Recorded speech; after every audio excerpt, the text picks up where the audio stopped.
DNA मित्रों, दिल्ली में यह पहला फिदायीन हमला था, लेकिन आतंकवादी संगठन लंबे समय से फिदायीन हमले को अंजाम दे रहे हैं। वो इस्लाम का सहारा लेकर लोगों को बरगलाते हैं।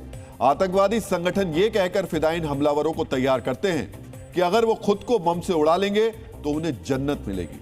उमर जैसे कई आतंकी इस झूठ पर भरोसा करके आत्मघाती हमला करने के लिए तैयार हो जाते हैं। लेकिन जिस चीज को आतंकवादी संगठन जन्नत जाने का जरिया बताते हैं, उसे कई मुस्लिम विद्वान और प्रतिष्ठित संस्थान हराम ठहरा चुके हैं, इसके खिलाफ फतवा दे चुके हैं। वो इसके पीछे ठोस आधार भी देते हैं। कुरान के सूरह अन-निसा की 29वीं आयत में कहा गया है, अपने आप को कत्ल मत करो, यानी खुद को मत मारो। कुरान के सूरह अल बकरा की 195वीं आयत में कहा गया है, तुम अपने हाथों से खुद को हलाकत में ना डालो, यानी अपने आप को विनाश की ओर धकेलने से मना किया गया है। हदीस में कहा गया है, जिसने खुदकुशी कर ली वो जहन्नुम में उसी हथियार से अपने आप को अजाब यानी यातना देता रहेगा। इसी आधार पर इस्लाम के कई विद्वानों और संस्थानों ने सुसाइड बॉम्बिंग के खिलाफ फतवा भी जारी किया है।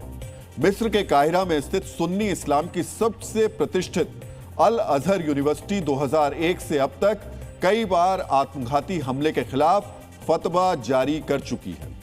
यूनिवर्सिटी के मुताबिक आत्मघाती बम धमाके और फिदायीन हमले इस्लाम में हराम हैं। यह खुदकुशी है और निर्दोष लोगों का कत्ल है।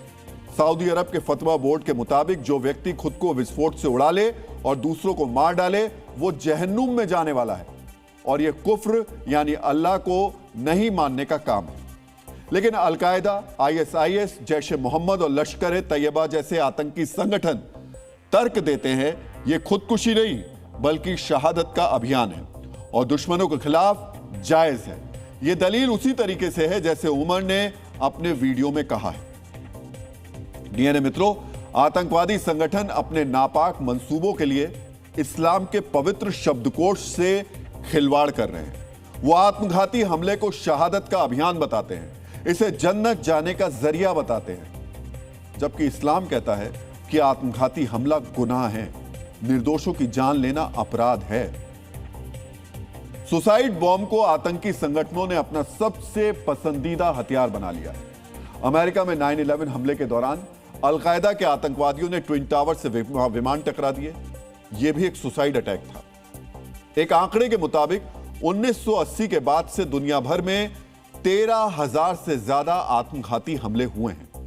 इन आत्मघाती हमलों में 90,000 से 1,00,000 लोगों की मौत हुई है। वहीं भारत की बात करें तो साल 2000 के बाद से भारत में 15 से ज्यादा आत्मघाती हमले हुए हैं, जिनमें 300 से ज्यादा लोग मारे जा चुके हैं। 26/11 का मुंबई हमला भारत का सबसे लंबा चलने वाला आत्मघाती हमला रहा।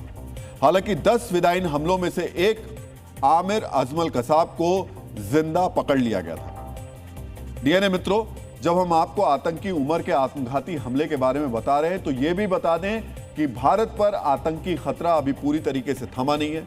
हमारे पास एक इंटेलिजेंस एडवाइजरी है जिसके मुताबिक इस्लामिक स्टेट खुरासान प्रोविंस के आतंकवादी भारत में आतंकी हमले की साजिश रच रहे हैं। हमारे पास ये एक थ्रेट एडवाइजरी है और इसमें लिखा हुआ है कि इस्लामिक स्टेट खुरासान प्रोविंस है ISKP, वो भारत में हमले कर सकता है, यानी अभी ये खतरा टला नहीं है। वो भारत में एक और उमर, एक और मुजम्मिल, एक और अदील की तलाश कर रहे हैं ताकि एक और हमला कर सके।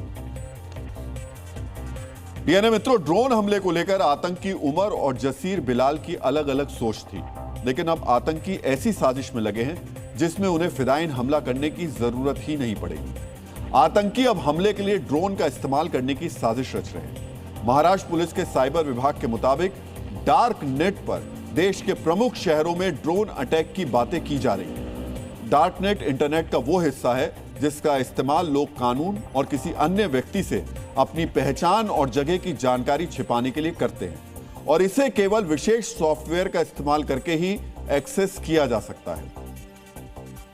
2 तरह के मेजर चैट फोरम्स में वार्तालाप anti national, so called anti national agents के द्वारा पता चला है। नंबर 1, ड्रोन अटैक्स, जो मैं पिछले भी कई बार बोल चुका हूं, कई बार हम रिपोर्ट भी कर चुके हैं इसको।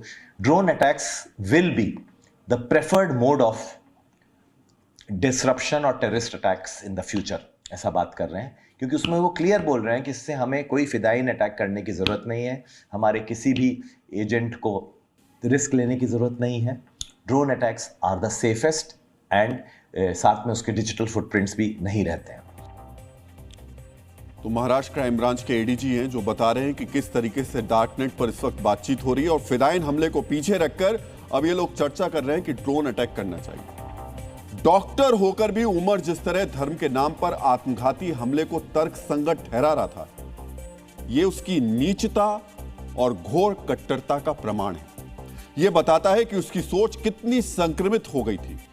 आतंकी उमर के विचार को कट्टरवाद ने दूषित कर दिया था।